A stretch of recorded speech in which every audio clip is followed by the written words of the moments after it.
This is Gabe's Galaxy. Shouts out, like, and subscribe, comment below.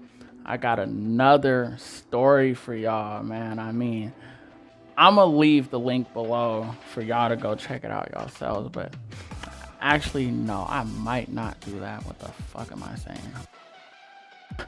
Probably way more than a first-time user would usually smoke. Besides 2 or 3 hours of feeling pretty nice, the whole thing was fucking horrific. First things first, I was hot as fuck. Foulest, most unnatural, sweaty smell was emanating from my body.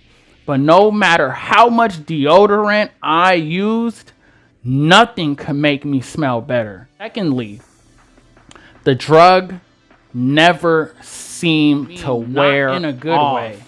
The fun part is over very quickly.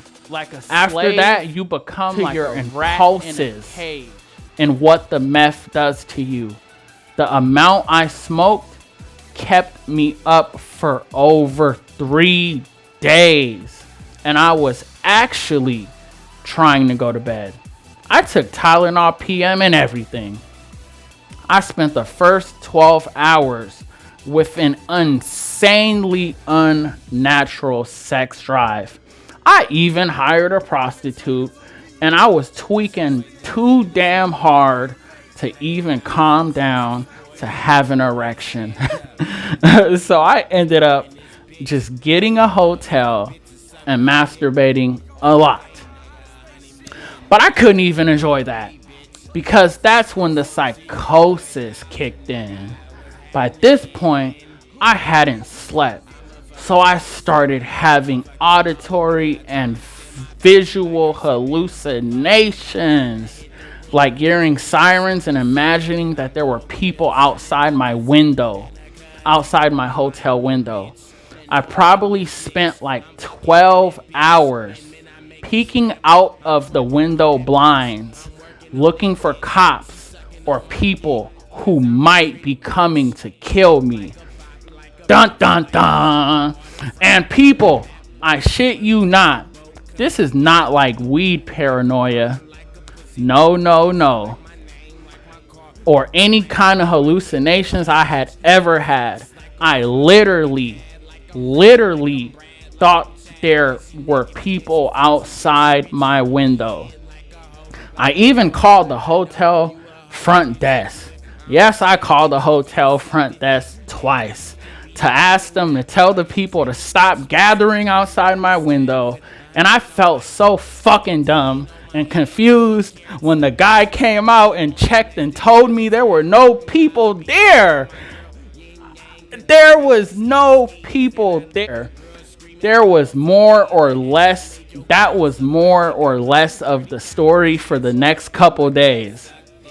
I was feeling progressively worse and worse, and just wanting more than anything to no longer have this meth in my system. But the paranoia and hallucinations were still going strong. I was quote unquote tweaking and jerking my head around every time I thought I heard a siren or someone walking behind me. I probably looked crazy as fuck to the people on the street. I'm sure you did. To the point where I was losing touch with reality, and I had no clue if I was imagining conversations or if they were really happening. I kept hoping that it wasn't permanent and that I would be okay after the meth wore off. Luckily, that seems to be the case. I do feel a little weird still, but I think part of that is just being really shaken by the experience.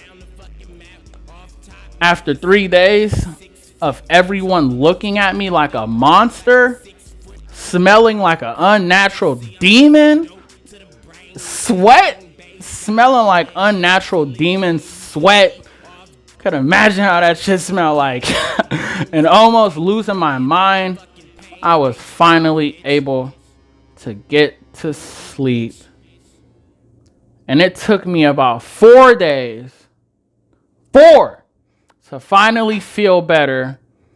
I am entering outpatient next week because if I hadn't been drinking so much, I wouldn't have gotten into such a horrible situation in the first place. Crystal meth was the most terrifying thing I ever experienced. If the experience helps me live a life free of alcohol and other drugs, then I guess it was a good thing in the long run. Shouts out to whoever wrote that. That was amazing. Honestly, like, I really enjoyed reading that. And the story and just the depth that she wrote that in, really, she, I think that's a she, whatever, wrote that in was just like amazing. Honestly, I don't know.